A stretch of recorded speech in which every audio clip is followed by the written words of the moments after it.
자, 이 장은 보존생물학이라는 학문이 어떻게 시작됐는지에 대한 얘기를 해주고 있는 장이죠. 그래서 제목 자체가 Rise of Conservation Biology라고 돼 있고, 우리가 이제 종종에 많이 쓰지 않는 말인데 안스로포신, 그래서 인류세라는, 그러니까 지질시대 중에 하나처럼 인간이 나온 이후의 지질시대를 얘기하고 있는데, 이 안스로포신 인류세의 특징을 놓고 보면 야생동물 개체군이 되게 큰 폭으로 감소를 했고요. 또 대부분의 많은 동물들 중에 지금 멸종위종이란 종들이 요때부터 크게 감소를 했고, 국지적으로는 되게 많이 절멸을 했어요. 우리나라 호랑이, 표범 이런 종류들이 다 국지적 절멸이에요. 그러니까 멸종을 하지 않았지, 글로벌 그 상태를 보면 멸종을 하지 않았으나 각 지역 개체군이 절멸한 상태가 되어 있고요. 또 멸종 속도도 엄청나게 빨라졌고, 지난 시간에 얘기했지만 생물 군집에 균일화가 일어나게 되는 거죠. 사람이 갖다 놓은 외래종들이 되는 거지. 전 세계 어디를 가도 집쥐, 생쥐, 고양이 이런 동물들이 다 들어가서 그 동물들이 없던 지역에 들어가면서 그 니치를 차지하고 있던 동물들을 다 없애게 됐죠. 이런 인류세의 생물 다양성의 위기를 극복하기 위해서 나온 학문이 보존생물학이라는 학문이 되고요. 이 학문의 특징은 여러 학문의 융합 학문이 돼요. 그래서 단순한 자연과학만이 보존생물학이 아니라 생물학을 바탕으로, 유전학과 생태학, 분류학 등을 바탕으로 해서 사회과학이나 인문과학, 경제학들이 다 들어가죠. 여러분들이 알고 있는 법적인 규제, 교육, 또는 어떤 식으로 베네핏을 주면서 동물을 보존할 수 있는지 여러 가지 내용들이 다 들어가고 있는 게 보존생물학이 되는 거죠. 자, 이 보존생물학은 결국은 생물 다양성을 보존하면서 지속 가능한 이용을 할 수 있는 자연자원에 대한 관리를 하고 있고요. 세 가지 목적을 가지고 있는 게, 첫째가 지구 생명의 모든 다양성을 조사하고 기술하는 것. 이건 분류학이 기본이 되는 부분이죠. 그리고 생물 다양성에 미치는 인간의 영향을 평가하고 예측하는 것.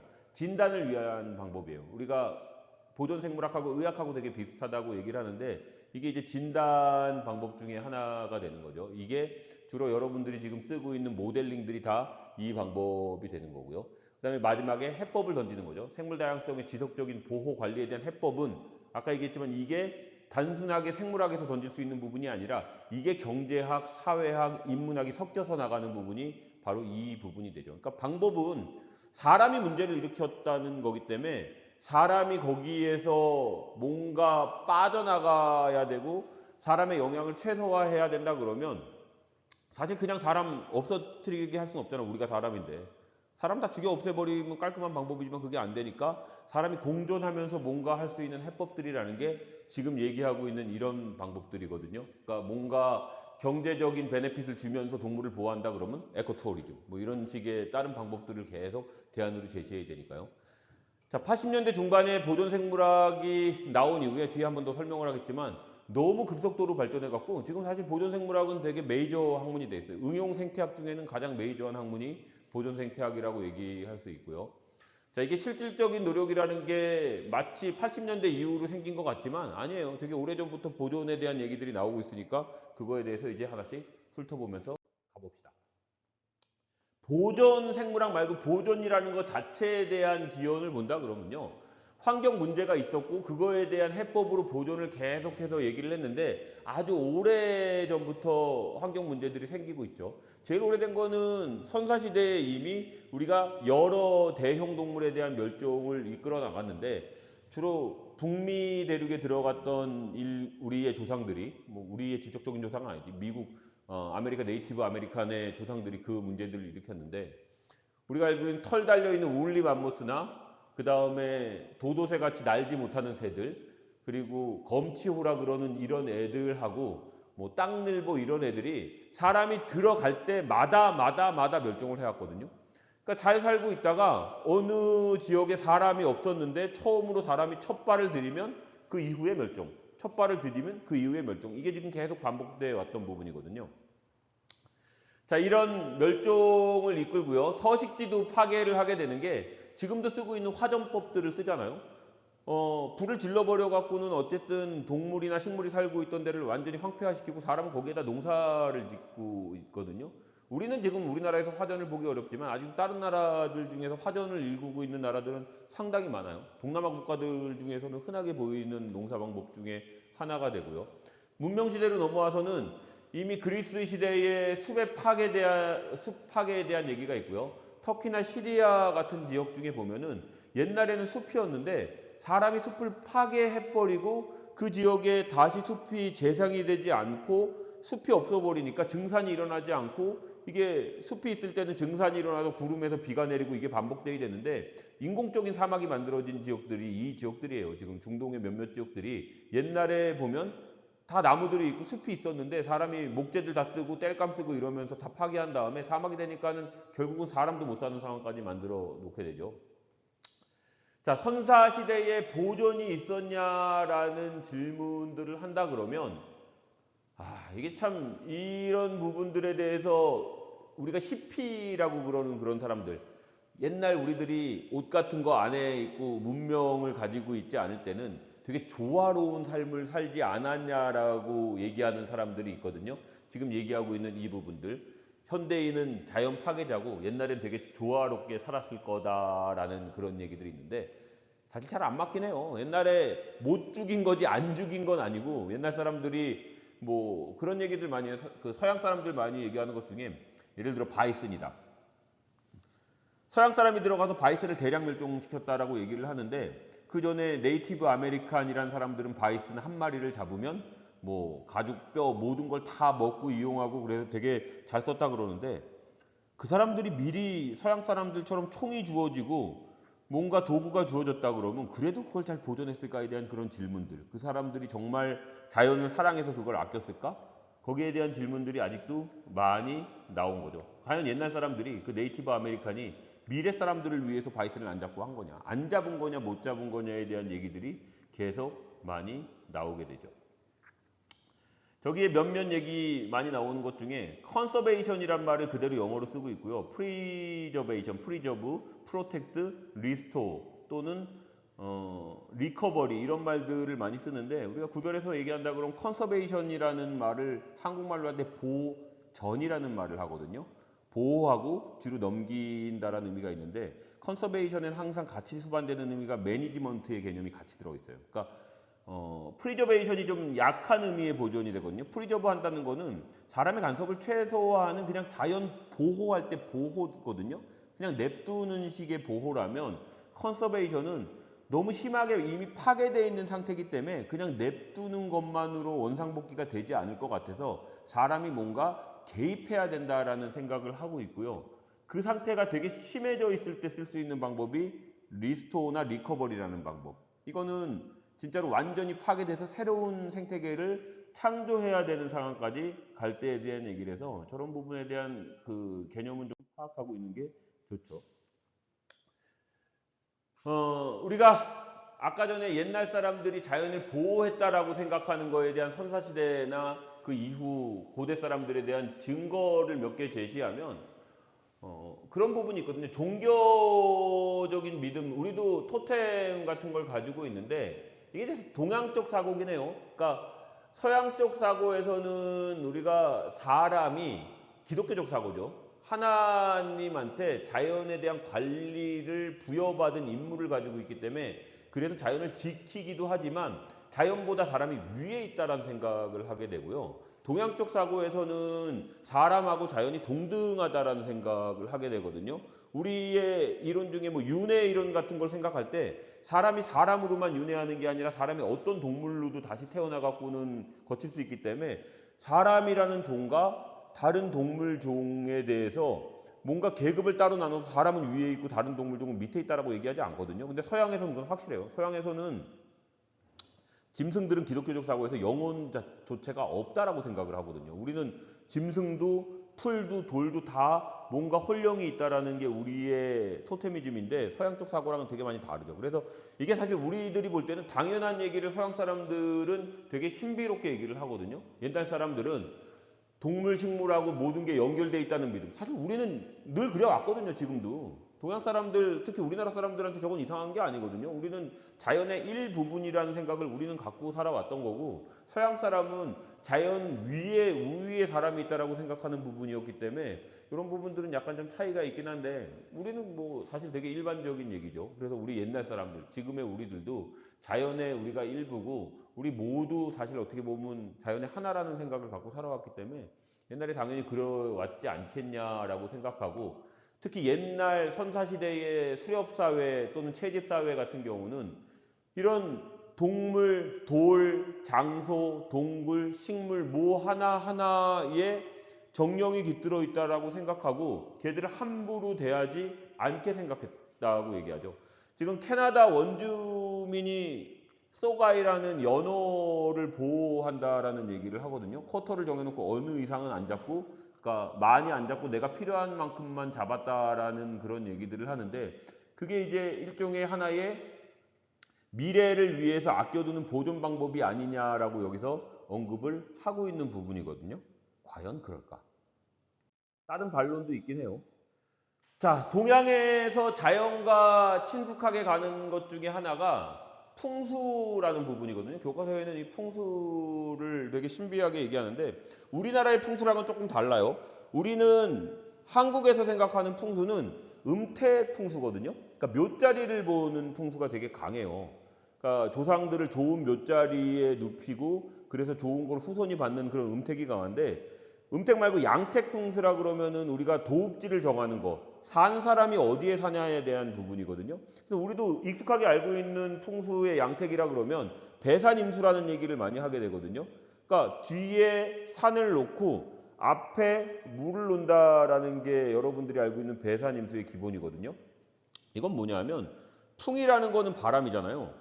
산을 놔갖고 바람을 막아줘서 아늑한 살 곳을 만들어 놓는 거고, 그 다음에 수라는 건 물이거든요. 여기서는 그 물의 기운이 모인다라고 생각해서 물이 필요한데, 사실 물은 생존의 필수거든요. 사람이 살아가는데. 그래서 항상 양택에서 좋은 자리를 구할 때 그렇게 자연과의 조화를 얘기하고, 그렇게 조화로운 내 뒤에 배산, 뒷산들 같은 경우에 지켜야 되거든. 걔는 바람을 막아줘야 되는 산이기 때문에 나무를 홀랑 다 베버리면 안 돼요. 항상 나무도 지켜야 되고, 내 앞에 그 임수라는 물은 걔가 길을 모아주는 데인데 그걸 꾸덕물로 만들 수는 없거든요. 그래서 맑은 물이 흐를 수 있도록 자연을 지켜야 된다라는 부분들이 우리는 당연한 얘기로 생각할 수 있지만은 이 서양 사람들한테는 되게 신비롭게 느껴지는 사상이라고 할 수 있죠. 근데 이게 사실 정설처럼 또 보이는 부분인데, 여러분들이 잘 알고 있는 총균세의 제자 제렌 다이아몬드는 뭐라 그랬냐면 개소리를 하고 있는 거다. 이건 무슨 선사시대 사람들이 자연 보호를 했냐. 그냥 못 잡은 거지 안 잡은 게 아니다라는, 아까 그 얘기를 이 사람은 하고 있는 거고요. 그 예가 뭐냐면, 사람들이 정착한 선사시대 사람들이 간 데마다 다 죽이고 다 박살내고 다 파괴했지 뭐 하나 보존한 거 없다라는 얘기를 하는 거였거든요. 근데 사실 두 말이 다 맞는 얘기긴 해요. 그러니까 뭐냐 하면, 그냥 처음에 들어갔을 때 파괴된 건 맞는데 그 사람들이 거기에 정착해서 지속 가능한 삶을 살기 위해서는 그걸 지켜왔다는 부분이거든요. 거기서 풍수 얘기하는 것처럼. 그러니까 맨 처음에 아무것도 없는 깨끗한, 뭐 서울에 아무것도 안 살지 않겠지만 뭐 한양을 도읍지로 장하려고 들어왔다 그러면, 거기 궁궐을 짓고 뭘 하려고 그러면 파괴를 할 수밖에 없었거든요. 근데 자리를 잡고 사는 동안에는 더 이상의 지속적인 파괴를 아마 끌고 나가진 않았을 거예요. 그래서 그런 부분들을 생각해 보면 다이아몬드의 말도 맞고, 옛날 사람들이 조화로운 삶을 추구했다라는 부분도 사실 부분적으로 서로 다 맞는 거죠. 서양에서 얘기하는 실질적 보존이라는 부분은 이제 중세에 다다랐을 때, 여기서 얘기하는 게임이라는 거는 수렵에 대한 부분이죠. 그래서 수렵하고, 그리고 자연 보호 지역을 이제 서양에서는 되게 늦게 중세 이후에 저 얘기들을 하게 되고요. 동양은 좀 빠르긴 해요. 우리가 실질적인 개념의 그 수렵하고 자연 보호에 대한 얘기가 나오는 거는 서양이 아니라 동양이에요. 이게 몽골에서 처음 시작되는 부분이거든요. 교과서에 아마 징기스칸이라고 나와 있는 것 같은데, 이건 징기스칸의 손자인 쿠빌라이 칸이 처음으로 자연보호를 해서 현대적인 의미의 야생동물 관리를 시작했다 그러거든요. 엄밀하게 말하면 우리가 얘기하는 개인 매니지먼트가 시작된 거는 쿠빌라이 칸 때라 그러는데 마르코 폴로가 그거에 대해서 동방견문록에서 얘기를 전하고 있죠. 이게 뭐였냐면 이거였거든요. 그러니까 쿠빌라이 칸 때에 황제가 사냥을 원활하게 하기 위해서 넉넉한 게임이 있어야 돼. 그러니까 게임 매니지먼트야. 그래서 서식지를 보호를 하게 되는 거예요. 그러니까 두루미 같은 거를 매사냥을 해갖고 잡아야 되는데 두루미가 있어야 될 거 아니야. 그럼 두루미가 살 수 있도록 두루미의 먹잇감이 되는 곡식들을 남겨놓고 추운 겨울, 우리가 몽골을 가봐서 알지만 몽골이 얼마나 추워. 그럼 몽골의 겨울을 날 수 있도록 헛강 같은 거를 남겨놔갖고 그런 새들이 겨울을 날 수 있도록 은신처 보금자리를 만들어주고 그 다음에 그러니까 황제가 사냥해야 되는데 사냥감을 건들면 안 되잖아요. 게임 워든이라 그러는 수렵 감시인들을 둬갖고 왕의 사냥터에는 아무도 못 들어가게 그렇게 막는 현대적인 의미의 게임 매니지먼트를 이미 제일 먼저 몽골에서 하고 있었다 그래요. 서양 같은 경우도 이제 귀족들의 사냥을 위한 살림법들이 나오기 있었고요. 그게 이제 점점 시간이 지나면서 왕의 사냥터에서 귀족의 사냥터, 그래서 귀족들이 사냥할 수 있는 사냥에 대한 헌팅 라이센스 같은 게 나오기 시작하고 지금의 헌팅 라이센스의 기본이 됐다라고 얘기를 하고요. 역시 징기스칸이 썼던 거랑 똑같이 게임 워든이라 그러는 수렵 관리인들을 두고 왕의 사냥터에 대한 관리들이 저건 지금 중세 영국이나 이쪽 부분들이 쿠빌라이 칸 때보다 수백 년 뒤에요. 상당히 뒷부분 얘기를 하는 거고요. 그리고 이제 얘기를 하는 게 그렇게 일부 특권층 귀족들이나 왕들을 위한 왕의 숲, 귀족의 숲들이 과연 종 보존에 기여했냐라는 얘기를 하는데 기여를 확실히 했다 그래요. 일반인들이 못 들어가서 함부로 사냥을 못했으니까 이게 잘 됐다라는 얘기를 하는 거예요. 우리나라도 똑같이 있었어요. 그러니까 왕이 그 사슴 잡으면서 군사 훈련 겸 사냥할 수 있는 금렵구들을 만들어서 일반인들 못 들어가게 하는 데가 있거든요. 금표들을 이렇게 설치해 놓고 그런 부분들 몰래 들어가긴 했대요.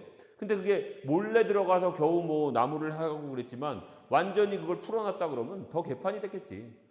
제일 대표적인 게 뭐 울진의 소강리 같은 데 가면 아름드리 소나무들이 남아있는 게 그 옛날에 보면 금표들이 지금 남아있단 말이에요. 못 들어가게 했으니까 그나마 있었지 막 들어가게 했어 봐. 다 잘라갔겠죠.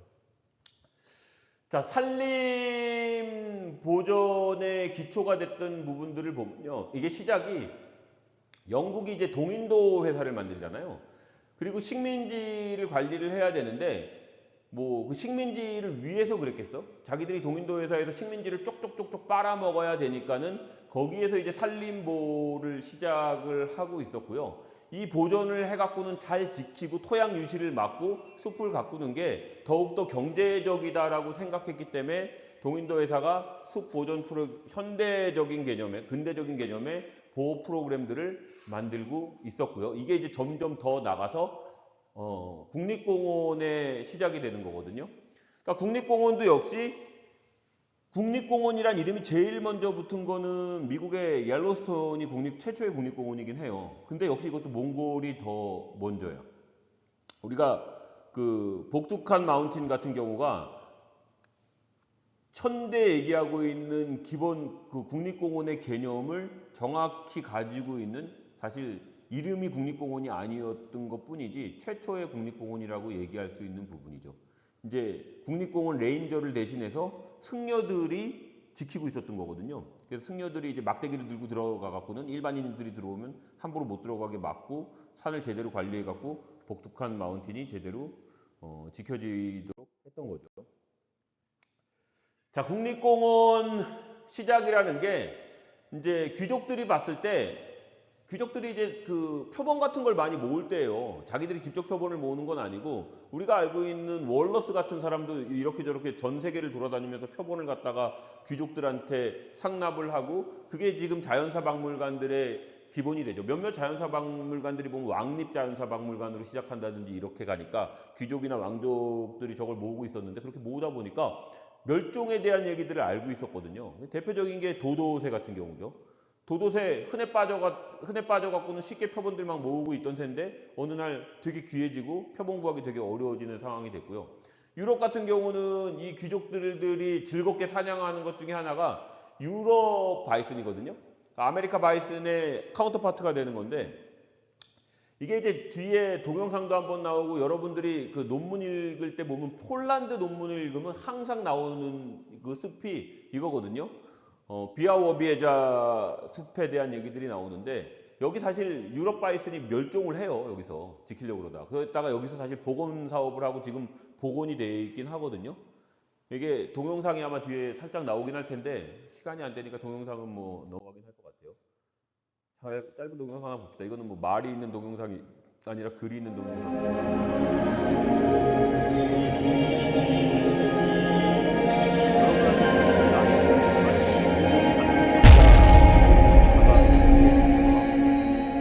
글 한번 보면서 한번 보면 될 것 같긴 해요.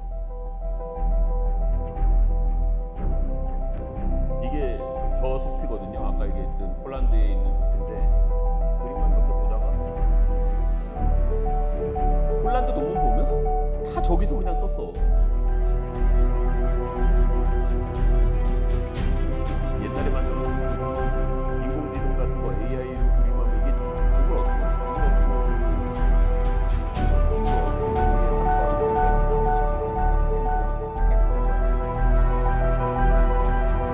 폴란드랑 벨라루스의 국경적이거든요.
미국도 사실 비슷하긴 해요. 미국도 텍사스의 좀 작은 바이슨 아족이 완전히 절멸을 했었거든.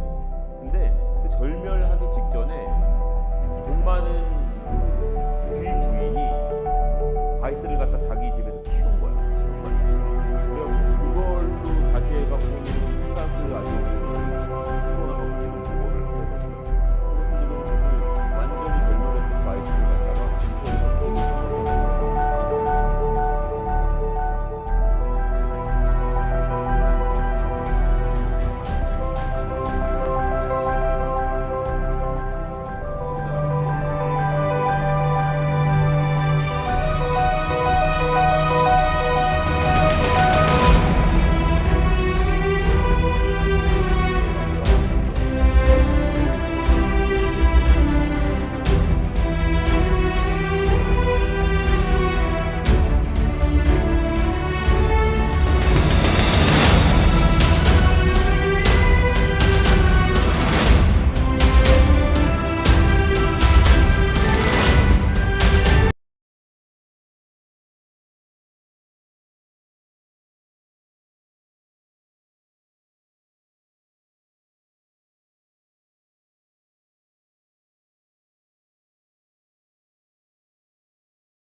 자, 그래서 실질적으로는 얘기했지만은 몽골의 복투칸 마운틴이 가장 최초의 내셔널 파크이라고 할 수 있지만 우리가 알고 있는 진짜 내셔널 파크는 저기 써놨구나 내가. 몽골 1783년에 복투칸 마운틴을 제일 먼저 했고 미국의 내셔널 파크 시스템은 1800년대 초반에 시작이 됐지만 이제 보호습들을 얘기가 있었고 공식적으로 첫 번째 내셔널 파크 지정한 거는 옐로스톤이 돼요. 이 옐로스톤에 항상 이 물 끓는 데의 요것들은 여러분들이 많이 봐서 익숙하긴 하죠. 죽기 전에 한 번은 꼭 가보는 게 좋긴 해요. 볼만해. 이건 옐로스톤에 대한 선전하는 건데 이것도 동영상을 한번 올려줄게요. 못 찾는 게 있고 옐로스톤에 제일 볼만한 거.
자, 그 다음에 보호지역에 대한 부분은 이제 해양보호지역에 대한 얘기도 하거든요. 우리가 MPA라 그래서 해양보호지역들에 대한 얘기인데 이게 오히려 육상의 국립공원들은 일찍 그 개념들이 1800, 1700년대 막 얘기가 나오고 있었지만 바다에 대한 부분은 네 땅, 내 땅이 아니라는 생각을 하고 있기 때문에 보호에 대한 얘기들이 거의 없었거든요. 필기하지 않아도 돼. 이거 슬라이드 다 넣어줄게. 그래서 1960년대까지는 그런 얘기가 없다가 이제 1975년에 IUCN에서 해양에 대한 문제를 리포팅을 하게 되고요. 그리고 1980년대가 지나고 나서야 해양보호지역에 대한 얘기들이 나오고 있죠. 어, 이제 그 어떻게 보면은 자연 자원들, 야생 동물들이 얼마나 박살났냐에 대한 얘기를 하는 건데 우리가 알고 있는 북미의 아메리카 네이티브 아메리칸들이 있을 때는 그렇게 심하지 않았는데 서양 사람들이 들어가기 시작하면서 우선 첫 번째 했던 게 살자리를 만들어야 되니까 벌목을 되게 심하게 하게 되고요. 그리고는 먹고 살 거리가 뭐 농사를 바로 짓기도 그렇고 벌목하고는 먹고 살 게 없으니까 사실 트래퍼라 그래갖고 저 가죽 사냥하는 사람들이 엄청나게 많이 들어가서 가죽 장사를 해요. 다 유럽으로 사실 팔려 나가는 거거든요. 새도 많이 팔려 나가고 우리가 알고 있는 가죽동물들, 그러니까 주로 반희생 동물들을 되게 좋아하긴 하죠. 그래서 비버나 수달 같은 경우 얼마 전까지도 사실 사냥을 수달 가죽 같은 거 지금도 하고 있고요. 비버 가죽이나 우리가 쓰고 있는 그 겨울철 그 파카 중에 보면은 지금도 미국산 코요테나 라쿤 털들이 되게 많이 들어가요. 이게 사육해서 하질 않어. 이쪽 우리 쪽 그러니까 유라시아 쪽으로 온 쪽에서는 사육해 갖고 가죽을 쓰는데 미국에서는 아직도 워낙에 야생 동물이 흔한 상황이 되니까 그냥 야생 거 잡아갖고 그냥 가죽 뺏겨갖고 그냥 가죽이 그냥 들어와요. 코요테 사육 안 하거든요. 근데 코요테 가죽 엄청나게 들어오거든 우리 수입되는 게. 또 그 좋다는 밍크나 담비 종류, 쪽제비류가 뭐 털은 최고지. 그리고 쪽제비류의 울버린 털 이런 것들이 가죽으로 저런 식으로 해갖고 유럽으로 엄청나게 팔려 나가고요. 또 저 시기쯤에 어떤 유행이 있었냐면 그 귀부인들의 모자 장식으로 새 깃털을 넣는 게 또 장식이어갖고 큰 새들도 엄청나게 많이 있죠. 유명한 사진이죠. 바이슨 대가리들 확대해 놓으면 이거 하나하나가 다 바이슨의 머리뼈들이잖아요. 그러니까 지금의 미국의 그 대평원을 가면 다 소가 있거든요. 그러니까 소가 풀 뜯어 먹고 있던 자리가 사실 그 소가 옛날에 다 바이슨이 있었던 자리고요. 그 바이슨이 왈로잉 하면서 눌러놓으면 거기에는 이제 물이 고이고 사실 그게 그 초원 생태계의 키스톤 역할을 하고 있었고 지금의 그 캐틀이라 그러는 소들 얘들이 그거에 대한 서브스티튜트가 되는 거거든 대용이. 근데 어쨌든 그 바이슨들을 갖다가 다 죽인 거야. 흔해 빠지니까 그냥 죽여갖고 고기를 다 먹는 것도 아니고 혀만 잘라서 먹고 버리고 뭐 이런 식이 되는 거고 워낙 흔하니까. 그러니까 아까 전에 얘기했지만 아메리카의 네이티브 아메리칸들, 그러니까 우리가 인디안이라고 그러는 사람들은 바이슨 한 마리를 가지면 온 부족이 응? 다 먹고 진짜 뼈까지 과 먹고 가죽 쓰고 그러는데 서양 사람들 들어와 갖고는 저런 식으로 다 해갖고는 지금 바이슨이 있는 개체군이 바이슨이 남아 있는 데가 딱 두 군데거든요. 텍사스의 아주 작은 그러니까 주립공원 하나, 케이프락이라고 불리는 케이프락 가면은 바이슨이 보이긴 해요. 다 한 개체 한 개체마다 우리 소처럼 번호표 달고 다 있거든요. 그래서 거기에 수백 마리 있는 거랑 옐로스톤은 좀 많긴 해요. 옐로스톤에 있는 바이슨도 그 이제 구제역 같은 거를 옮길 수 있다라 그러면서 국립공원 옐로스톤 밖으로 나가는 순간 다 죽여요. 그래갖고 레스토랑에서 고기 팔어. 그리고 슈퍼마켓에 가면 바이슨 고기가 있어요 아직도. 고기가 린하고 그래갖고 이게 파운드에 싼 거는 4달러까지도 나오긴 해요. 그래갖고 햄버거도 나오고 그래서 바이슨 고기가 나오는데 그 이제 100% 바이슨이 아니라 소랑 이렇게 중간에 접붙인 잡종 바이슨 같은 게 그렇게 나오죠. 옛날엔 저렇게 흔하게 공짜로 먹던 걸 이제는 비싸게 먹는다고 미국 사람들이 안 좋게 생각할지도 모르죠. 자, 야생동물만 죽인 게 아니라 서식지가 되는 숲도 이 큰 나무들을 뚝뚝뚝뚝 다 잘랐거든요. 엄청나게 나무들도 다 자르고 숲도 없애고 그러면서 이제 다 서부로 이주를 하기 시작하는 거죠. 초기에 동부로 들어왔던 사람들이 서쪽으로 가면서 숲을 다 파괴하면서 갔고요. 그렇게 나무들을 다 없애고 나니까 우리가 알고 있듯이 토양 유실이 일어나는 거고, 그리고 그 자리에서 목재 가공을 직접 하니까 저게 이제 목재 공장이 제재 공장이 되니까는 거기에 환경 오염도 덩달아서 일어나게 되고요. 몇몇 사람들 미국 보존에 대한 선구적인 사람들이 몇이 나와요. 교과서가 미국 교과서가 되고, 아직도 보존 생물학도 뭐 주로 미국이 주가 되니까 미국 사람들 얘기가 많이 나오는데, 에머슨이라는 이름을 문학 좋아하는 사람은 아마 들어봤을 것 같아요. 이 사람 수필가, 뭐 시도 쓰고 이런 사람이었으니까, 이 사람이 흔히 얘기하는 초월주의의 시조라고 얘기를 하는 사람이고요. 이 사람이 이제 그런 이 사람의 시나 수필 에세이들이 자연에 대한, 자연의 소중함, 자연에 대한 얘기들을 많이 쓴 사람이죠. 그래서 자연이라는 게 이게 사실 동양적 사고에서는 당연한 얘기거든. 자연의 소중함을 얘기하고 우리가 자연의 일부고 뭐 자연이 사람의 영적인 뭐 사원이다 이런 얘기를 하고 그러는 게 이상할 게 없거든. 우리는 옛날부터 자연 속에서 풍류를 즐기고, 이게 동양의 뭐 도교 사상이든 불교 사상이든 이런 부분에서 항상 자연하고 하나가 되는 게 이상할 게 없었는데, 서양적 사고에서는 저게 되게 다르게 느껴졌던 것 같아요. 우리랑 좀 다르니까. 자연은 어쨌든 우리가 관리를 하는 거고 위임받아서 나는 자연 위에 있다라고 생각하는 서양 사람들이었으니까. 근데 그런 얘기들을 초창기에 하던 사람 중에 하나가 에머슨이라는 사람이고요. 또 이제 에머슨하고 같이 나오던 유명한 사람이죠. 소로라는 시인이거든요. 이 사람도 시인이면서 이 사람도 자연에 푹 빠져갖고 우리가 얘기하는 내추럴리스트, 박물학자예요. 그러니까 이거 뭐 주로 이제 식물 같은 거에 관심을 많이 가지고 있던 사람인데, 이 사람도 아까 전에 얘기했던 그런 초월주의 작가 중에 하나거든요. 그러니까 사실 우리가 생각하는 과학자는 아니에요. 과학자는 아니고, 아까 얘기했지만 보존생물학이라는 학문이 인문학을 겹친다 그러는데, 이 사람들은 사실 시인이고 작가고 그런 사람들이어서 우리가 생각하는 그건 아닌데, 그나마 소로라는 사람 같은 경우는 자연 자체에 관심이 많으니까는 그렇게 박물학에 대한 큰 관심을 가지고 있었고요. 이 사람 같은 경우는 뒤에 사실 동영상이 살짝 나오는 게 이 사람의 오두막집을 한번 보여주거든요. 그 워든이라는 글이 되게 유명한데, 진짜 그 거의 우리 왜 스님 중에 무소유 얘기하는 스님이 있었는데, 이 사람도 거의 그 진짜 아주 미국 사람들 원래 땅도 넓고 그러니까 크게 집 짓고 사는데 되게 조그만 집터의 오두막에서 그냥 거기서 글 쓰고 그러고 살았고요. 결혼도 안 했고, 거기에 대해서 좀 얘기가 있긴 해. 이 사람이 호모냐 아니면은 에이섹슈얼이냐, 그러니까 무성애자냐 아니면 동성애자냐 뭐 이런 얘기도 있고. 근데 그렇게 말하기에도 젊어서 여자한테 그 대시했다가 한번 차였다라는 뭐 그런 얘기들도 있고, 그래서 그러니까 이성애자냐 동성애자냐 무성애자냐에 대한 얘기는 있는데, 결혼 한 번 한 적도 없는 사람이긴 해요. 그러면서 저 옛날 사람인데도 불구하고 산업화나 개발에 대한 얘기를 할 정도로, 저때 이미 미국이 아까 벌목하는 거나 동물 죽이는 걸 봤지만 되게 심하게 황폐화되고 있긴 했단 말이에요. 그래서 그런 거에 대한 반감을 가지고 초월주의가 탄생하면서 자연 그리고 사람의 기본적인 부분들은 되게 선하다라는 부분들을 끌고 나가고 있던 사람이죠. 이게 그 소로의 집에 대한 부분들이 나오는 거거든요. 그래서 쭉 걸어가다 보면 We are walking 집만 to 한번 the 보여줄 수 original 있나? location of Thoreau's cabin. Every town should have a park. Thoreau was here in this area that's 이게 marked off. 집터예요. 지금 It 보이는 was very 요 small, 10 기둥 by 있는 15, 그게 yet an 다예요, 이 8-foot 사람 high 집터가. ceiling was one 그러니까 room. 아까 Thoreau 무소유 wanted to live 얘기했지만 his life as 그런 데서 simply as 그냥 possible, and that 아주 meant 그냥 having a 청렴한 small 삶을 house, 살다가 having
안 가고 간 사람이죠.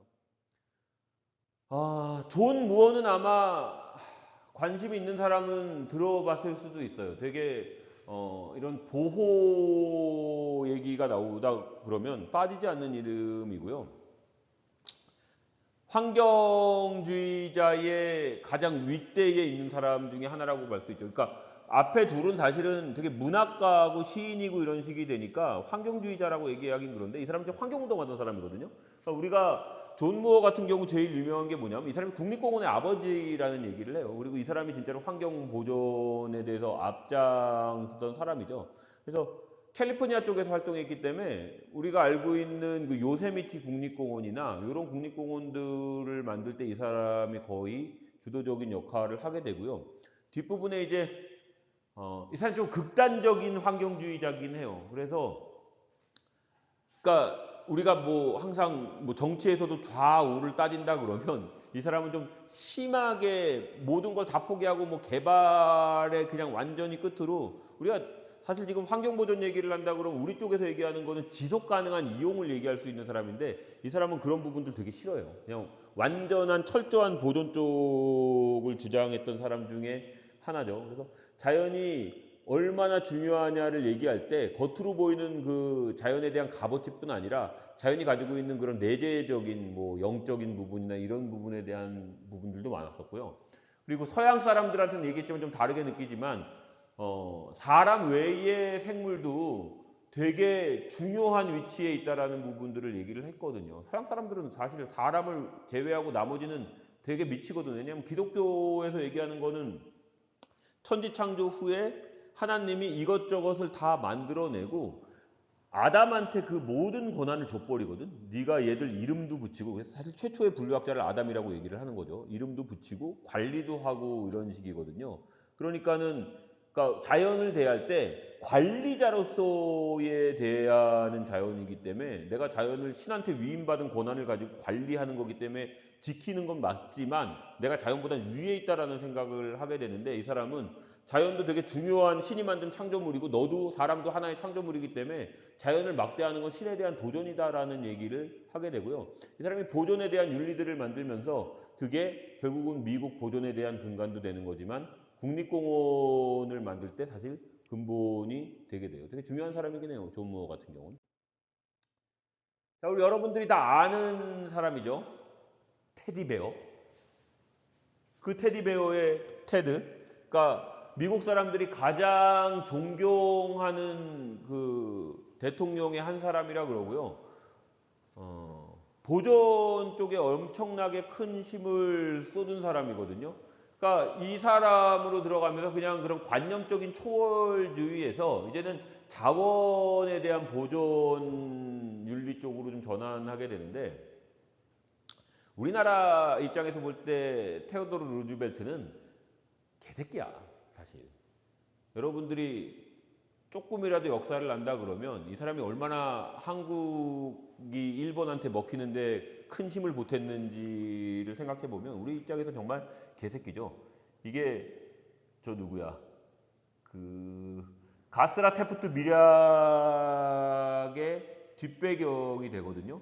그러니까 우리는 그 조미 수호 통상 조약 때문에 이쪽을 믿고 있어 갖고 일본한테 먹힐 것 같으니까는 사신 보내고 미국에 그럴 때 뒤로 일본 놈들하고 밀약해 갖고는 조선은 일본이 먹어라 우리는 필리핀 먹겠다 그런 사람이 사실 이 사람이거든요. 그리고는 이 사람 딸도 한국에 왔었어요. 그거 되게 유명한 일이거든. 그러니까 이 사람 딸이 한국에 왔을 때 뭐라 그랬냐면 미국 공주님이었다고 엄청나게 떠받들었어. 근데 이 나쁜 년이 어디 왕릉에 가갖고는 그게 지금 저 광릉 쪽인가? 그래서 왕릉 올라가갖고는 막 왕릉에서 그 이렇게 능에 말 같은 거 있잖아 석말 그런 거 막 타고 막 난리치고 그래갖고 남의 나라에 대해서 하나도 존중하지 않고는 뒷배경으로는 일본 밀어주고 이런 놈이긴 한데 자연보호 쪽으로는 되게 중요한 게 뭐 좋게 말하는 사람은 박정희의 업적 중에 하나가 뭐 그린벨트를 얘기하고 뭐 자연보전협회도 만들었다 그런 얘기를 하는데 이 사람 어쨌든 국립공원을 처음에 지정한 사람이 이 사람이고요. 아까 전에 얘기했던 존 무어랑도 되게 가까운 사람이고요. 그리고 여기서 얘기하는 아웃도어맨이거든요. 그러니까 이걸 되게 처음에 되게 어렸을 때 몸이 약했대요. 그것 때문에 몸을 좀 가꾸기 위해서 열심히 스포츠 같은 걸 즐기고 그러다 좀 아웃고잉한 스타일이 돼갖고 뒤에 보면 대통령 끝나고는 뭐 사냥하러 다니기도 하고 그래서 아프리카 가고 막 코끼리 잡고 막 사자 잡고 막 이러고 돌아다니기도 하고요. 저기서 얘기한 것처럼 이 사람이 최초의 국립공원부터 시작해서 국립공원도 되게 여러 개 지정하고요. 조류보호구나. 우리가 저기 중요한 게 게임 프리저브라 그래서 와일드라이프 레퓨지 같은 거거든요. 미국의 자연보호 시스템 중에 되게 중요한 게 와일드라이프 레퓨지 시스템인데 이게 뭐냐면 사냥을 하면 돈을 내야 된단 말이에요. 근데 지금은 사냥을 별로 안 하거든. 그래서 어디서 돈을 걷냐면 쌍안경 같은 거로 야생동물 관찰하는 아웃도어 용품을 사면 거기에 세금이 따로 붙어요. 그래서 그 세금을 모아갖고 땅을 사. 그래서 사냥감들이 살 수 있는 야생동물 보호 서식처를 만들어주면 그게 소스 개체군 역할을 해갖고 계속해서 사냥감을 공급해 줄 수 있는 그 논리를 가지고 있는 되게 중요한 정책이거든요. 보호구라는 게. 우리는 사실 그런 개념을 안 가지고 있어서 뭐 그렇다고 국립공원이 사냥을 위한 게임 리저브는 아니니까. 그리고 국유림도 지정을 하게 되고요. 중요한 게 미국의 산림청을 처음에 만든 사람이긴 해요. 이 사람이. 그래서 뭐 자연보호 쪽으로 되게 중요하긴 하지만 뭐 조선 입장에서 그리고 대한민국 입장에서 그렇게 유쾌한 인물은 아니긴 하죠. 공화당이잖아. 공화당 그렇게 좋아하진 않아. 결국은 쭉 쫓아가면 지금의 트럼프까지 가는 거 아니야? 자, 핀초라는 이름도 사실 환경 쪽에 관심이 있는 사람은 알 텐데 이 기포드 핀초라는 사람이 최초의 산림청장이 되는 사람이거든요. 그러니까 이 사람이 당시 미국의 산림학, 그러니까 이막이라는 게 그렇게 발달되지 않고요. 이 사람이 이제 그 이막을 유럽에 가서 아마 독일에 가서 배워왔을 거예요. 핀초가. 근데 아까 전에 얘기했던 그 테디가 루즈벨트가 이 사람을 최초의 산림청장으로 앉히게 되고요. 그러면서 이 사람이 그냥 주먹구구가 아니라 어떻게 보면 산림에 대해서 제대로 공부를 했던 사람이 이막자기 때문에 그걸 그대로 적용해 갖고는 과학적으로 산림 관리를 하게 되고요. 그러면서 이제 중요한 개념이 저거거든요. 자원의 공정 분배를 하는 건데 산림 자원에 대한 공정 분배를 현 세대뿐 아니라 미래 세대까지도 쓸 수 있도록 지속 가능한 공정 분배에 대한 얘기를 하고 자원은 효율적으로 낭비 없이 쓰자라는 거. 그리고 이 자원 관리라는 게 행정가가 하는 게 아니라 과학자로서 과학적인 이막 관리를 했던 사람이죠. 뒤에는 정치가로 바뀌긴 해요. 주지사하고 뭐 이런 식으로 넘어갔던 것 같아. 저때 있다가. 정권이 공화당에서 연임하고 아마 미국 대통령 3년임이 안 될 거야. 미국 법이. 그래서 그 루즈벨트가 2번 하고 그 다음에 그 가스라 테프트 미략의 그 테프트가 그 다음 대통령을 아마 하나? 그 다음에 근데 연임이 아니니까 또 루즈벨트가 나오려고 그러다가 안 되고 민주당으로 아마 정권이 넘어갔을 거예요. 제일 우리 쪽에서 보면 제일 유명한 사람이 나오게 되죠. 알도 레오폴드. 사실 그 아마 주원이는 그걸로 공부를 했었나? 모래군의 12달하고 이런 책 같은 거 너도 안 봤니?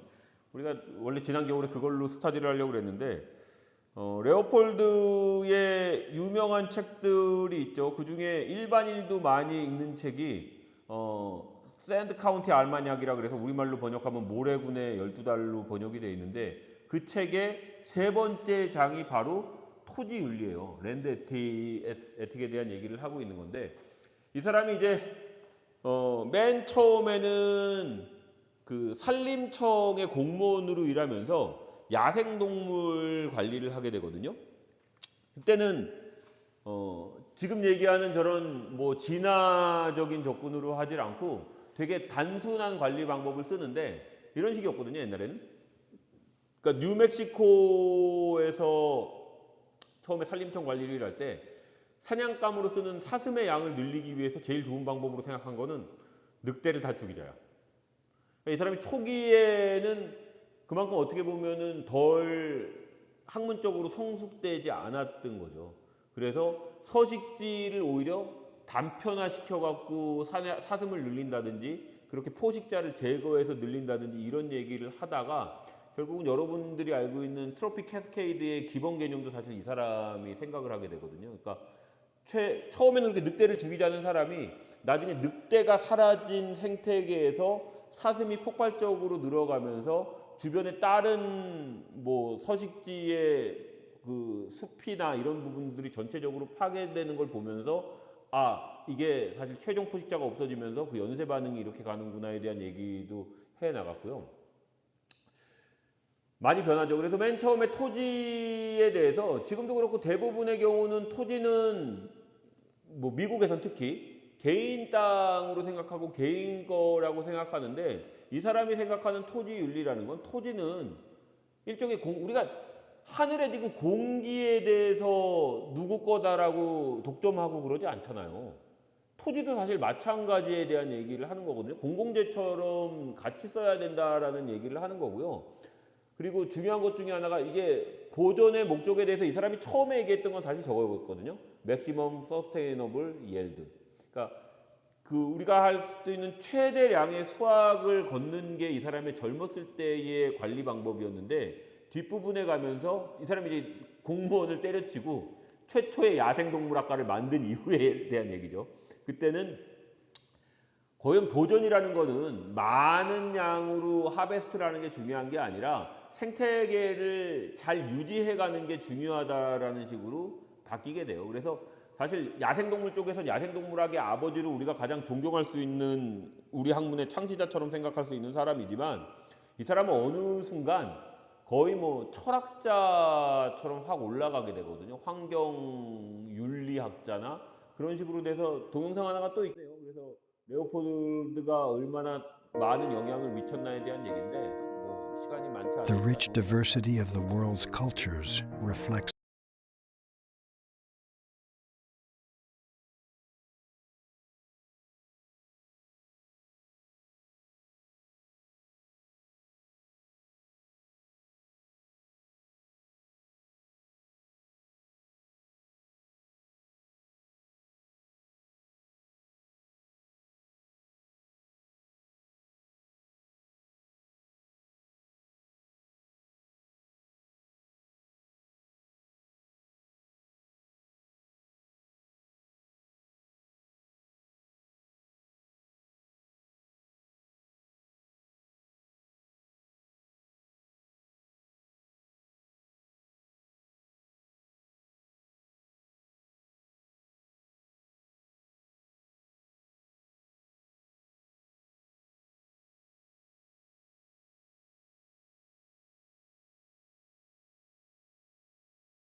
좋은 얘기들이죠. 자, 이제 현대로 오려고 그래요. 우리가 지난 시간에 뭐 레이첼 칼슨 얘기하면서 그렇게 60년대 이후로 2차 대전 때 많이 썼던 DDT의 영향에 대해서 뭐 알껍질의 생물 농축으로 새들도 안 나오고 이런 얘기들이 나오면서 뭔가 경각심을 계속 갖게 되죠. 70년대에 이르러서는 경제 발전은 전 세계적으로 엄청나게 빠르게 되고 있었고요. 이 경제 발전이라는 게 자연에 대한 파괴를 수반하고 있었거든요. 특히 이제 제조업 같은 경우가 발달하게 되면 뭐 환경 오염이라는 게 수반될 수밖에 없잖아요. 3차 산업이 아니잖아. 1, 2차 산업 같은 경우는 어쨌든 환경을 많이 파괴할 수밖에 없었고요. 근데 이제 특히 농업 같은 경우는 우리가 비료나 제초제, 살충제 이런 거를 쓰고 모노컬처를 하게 되고 이러면서 큰 문제를 일으켰고요. 또 2차 대전 때문에 경제적으로 되게 안 좋은 상황이기 때문에 그 이후에 50년대, 60년대, 70년대 이렇게 가는 그 상황에서는 먹고 살기 힘든데 무슨 규제가 있겠어요. 전쟁 끝나고. 그러니까 마구마구 개발을 하면서 환경 재앙들을 만들어내요. 그래서 여러 가지 환경 재앙들을 주르륵 하거든요.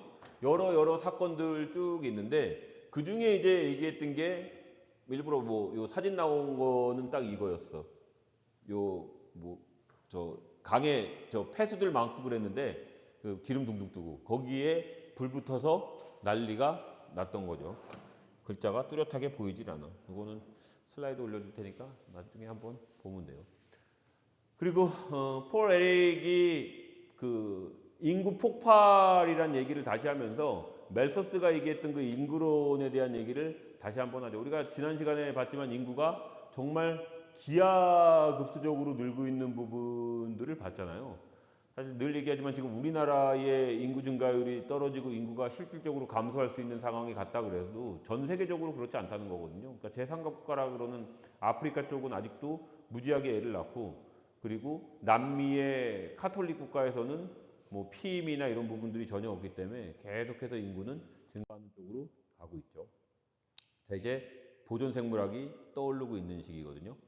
70년대에 다다랐을 때 이제 60년대에 그렇게 뭐 사일런트 스프링 같은 책이 나오고 대중적인 공감을 얻고 있는 상황에서 이제 뭔가 나서야 될 때가 됐다라는 거거든요. 그래서 과학자랑 그리고 사회학자들, 정치가들 이런 사람들이 여기에 뭉쳐갖고 보존의 필요성에 대한 얘기를 하고 있고요. 드디어 나오는 이제 보존생물학이라는 이 말 자체를 학문의 창시자라고 얘기를 하는데 왜냐하면 그 말을 쓴 게 지금 얘기하는 슬레이예요. 닥터 슬레이가 78년에 컨퍼런스를 열거든요. 우리가 좋아하는 그 샌디에고 주에서 컨퍼런스를 열게 되는데 인터내셔널 컨퍼런스 온 컨서베이션 바이올로지. 그래서 드디어 보존생물학이란 말이 등장을 하게 되죠. 그 다음에 슬레이랑 환경학자인 뭐 에릭 그리고 우리가 알고 있는 제레드 다이아몬드 이런 사람들이 이제 보존생물학이란 학문이 어떤 학문이냐라는 걸 정립해 나가는 과정이거든요. 그래서 기본적으로 생물학이니까 생태학 중요하고 그리고 우리가 좋아하는 와일드라이프가 빠질 수 없지. 그래서 야생동물학 되게 중요하고요. 그리고 임학 중요한 부분이고 그리고 바다는 뭐 뺄 수 없잖아. 수산학 되게 중요하고요. 국립공원에 대한 관리나 그리고 파퓰레이션 바이올로지 같은 경우 그리고 생물지리학 등이 기본적인 바탕이 있어야 되고 얘들을 바탕으로 한 응용생물학이 바로 보존생물학이라는 얘기를 하고 있죠. 닥터 슬레이는 우리나라에 온 적도 있었어요. 한국에서 생태학회에서 한번 초청한 적이 있었어. 그래서 한국에 온 적도 있었던 분이고요. 그리고 이제 85년에 또 국제총회를 열고요. 드디어 보존생물 학회가 나오기 시작하는 거죠. 그래서 Society for Conservation Biology가 나오고 그래서 저런 저널들도 나오기 시작하죠. 자, 그 다음에는 이제는 폭발이라는 말이 많을 정도로 보존생물학은 되게 급속도로 확산을 하게 돼요. 사실 옛날에도 보존이란 개념이 있긴 있었죠. 근데 계속 얘기했지만 저게 지금 어떻게 보면은 유행을 탄 것처럼 돼갖고요. 되게 많은 대학들이 학위과정을 신설했다 그러는데 학위과정을 신설한 게 어디에 생기냐면 보통 야생동물학과가 이름을 바꾸기 시작했어. 보기 흉했거든. 야생동물학과라는 게 하는 게 뭐였냐면 개인 매니지먼트야.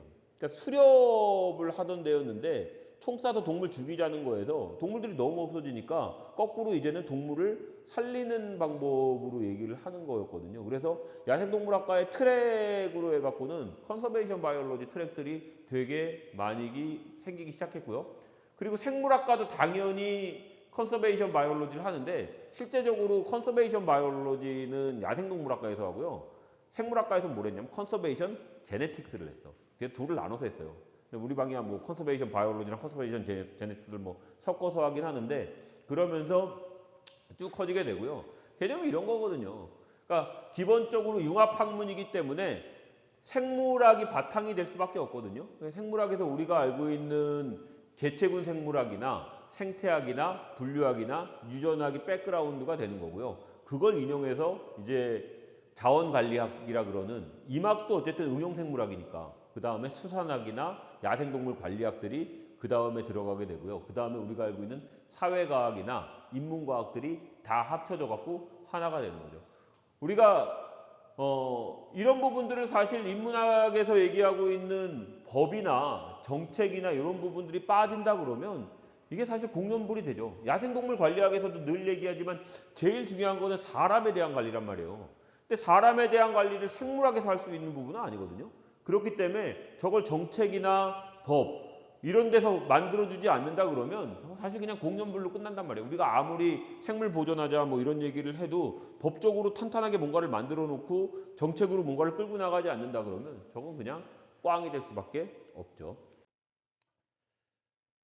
자, 1988년에 이르러서 UN 환경개발 계획이 CBD를 제한하게 돼요. 그리고 또 역시 환경 쪽에서 큰 획을 긋는 게 바로 리오의 어스 서밋이거든요.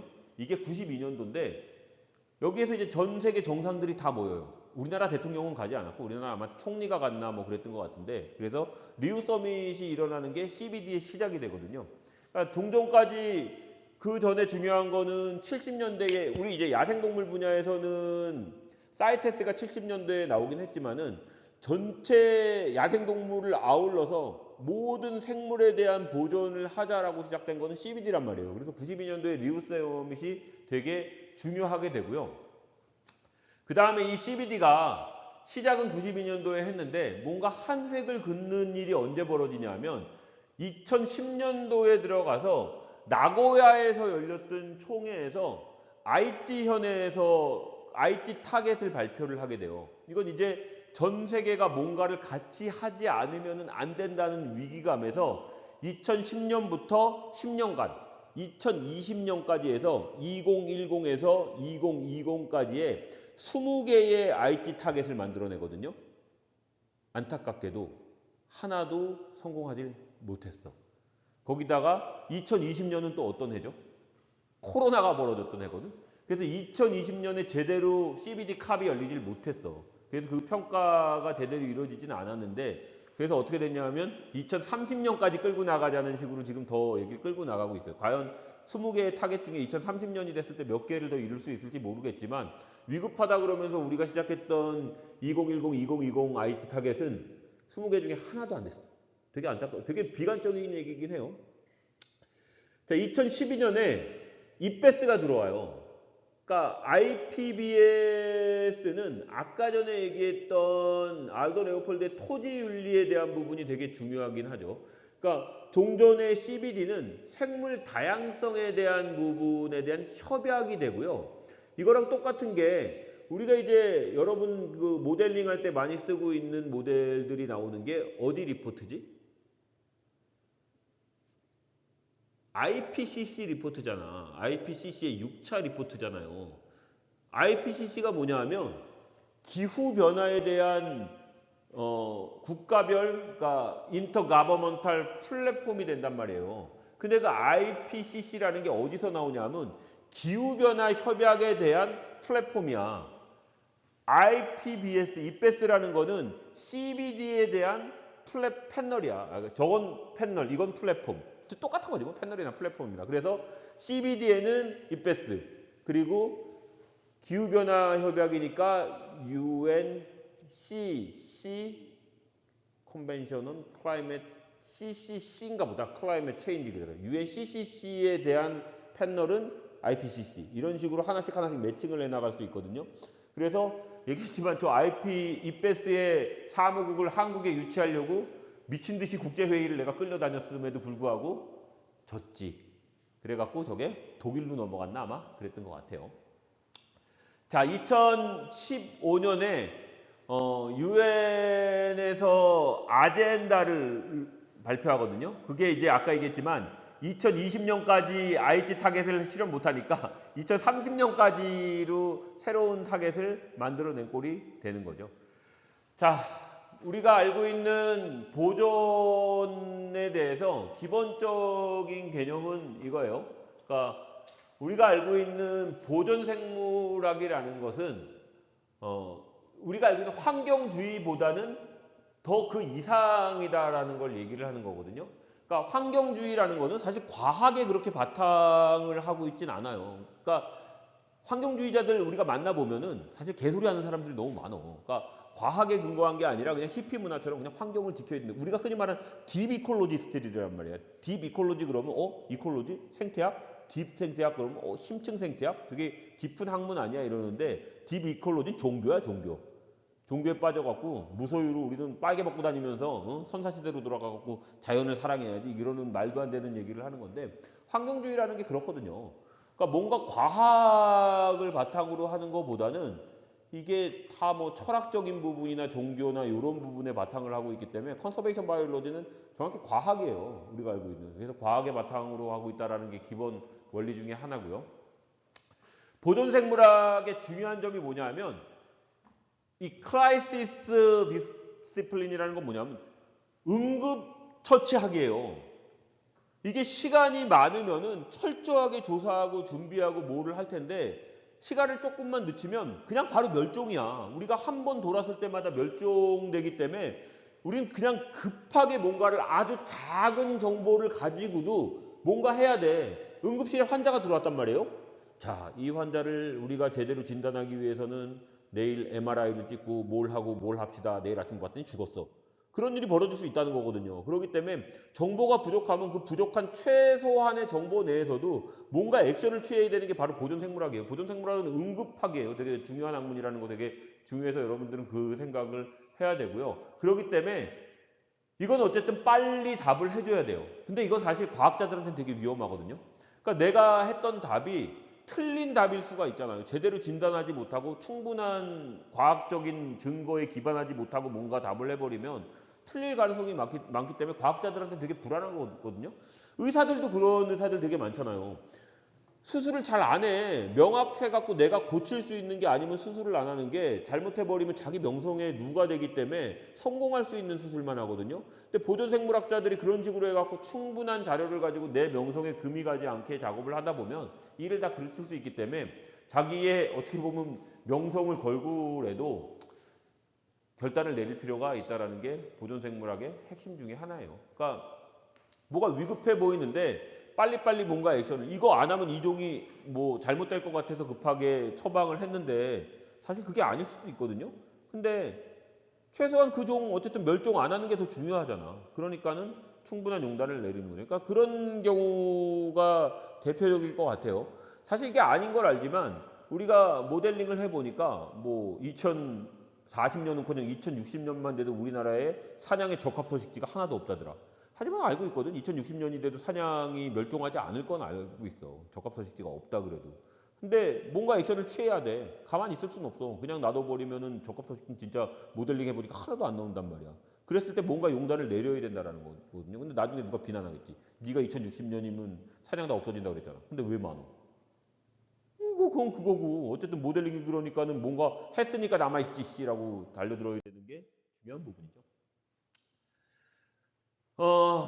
보존 생물학에서 보고 있는 몇몇 그 노메이티브 밸류라 그래서 정해진 가치들이라는 게 이거거든요. 기본적으로 생물 다양성 좋다라는 거거든. 생물 다양성 좋은 거야. 생물 다양성을 이 해로운 거니까는 다양성을 없애자 이런 얘기 할 수 없거든요. 기본 가치예요. 생물 다양성은 되게 중요한 거고요. 생태학적으로 복잡한 거? 단순한 먹이 사슬이 먹이 그물보다 더 좋아? 복잡해야지 되게 안정적이잖아요. 복잡한 거는 우리 생태계에서는 되게 중요한 부분, 되게 좋은 부분이고요. 진화가 일어나는 거. 감히, 건방지게. 하나님이 창조를 해놓은 거에서 조금이라도 변화가 있으면 안 되잖아. 그래요? 아니잖아요. 진화는 아름다운 거야.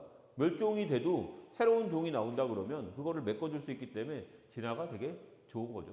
그래서 그걸 통해서 우리가 얘기할 수 있는 게 이거거든요. 생물 다양성이 사실 되게 중요한 내재적인 가치를 가지고 있다는 거죠. 어이씨, 1시간을 얘기를 했군요. 여기까지 합시다. 자, 마지막으로 얘기하는 게 쭉 해갖고는 저 가치에 대해서 뭔가 조금 더 정립을 한 거고요. 사실 여기에 그렇게 유쾌하지 않은 얘기들이 있긴 해요. 유쾌하지 않다라는 게 너무 과학 외의 얘기들, 뭐 양성평등이나 이런 얘기들이 굳이 뭐 보존생물학에까지 들어가야 되는지에 대해서는 사실 그렇게 유쾌하게 보이지는 않긴 하는데, 근데 뭐 결론을 내리면 좋은 게 좋은 거다. 이것도 맞고 다 맞다라는 걸로 결론을 내리면서 이 챕터를 끝냅시다. 여러분들이 뭐 공부하고 싶어하고 발표하는 걸 별로 안 좋아하는 것 같아서 3, 4장까지는 해줄 테니까 나머지 장부터는 여러분들이 발표를 한번 해 나가 봅시다. 뒷부분에 뭐 SDM 이런 거는 사실 우리 쪽에서 자연과학 쪽에서 내리는 게 아니라 정책 결정하는 사람들이 주로 하는 거여서 이거는 뭐 그냥 넘어갈게요.